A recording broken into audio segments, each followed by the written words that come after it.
For each person, it's so individual what Earth Day means to them. I would encourage people to pick something small that they can do that they have control over. It can be related to reducing their water use. It could be related to, a benefit of something to the environment. But pick something small enough to commit to between this Earth Day and the next Earth Day. The biggest thing that we can do is just paying attention. Just staying up with what's going on, keep reading, and take local action, but also think globally and how we as citizens impact the whole planet. Let people know around you what Earth Day is about, and then ask them to take action, educate people on small changes they can make in their everyday lives to be more environmentally friendly.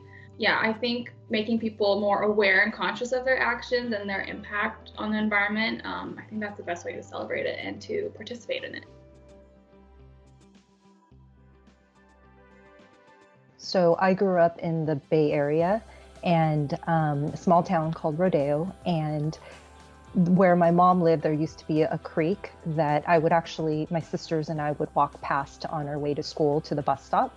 And in my childhood and my upbringing, I had always recognized kind of the change in that creek. Children used to play near the creek or swim. And then as I got into high school, there were signs on the creek where it wasn't safe to swim or play or touch. And so had always thought about that from a water quality standpoint and from a water resource standpoint, which was one of my motivations to go into more the environmental field in civil engineering. So when I finished my master's degree, which was abroad, I actually came back to California where I was born and raised, and wanted to really apply my education to the community.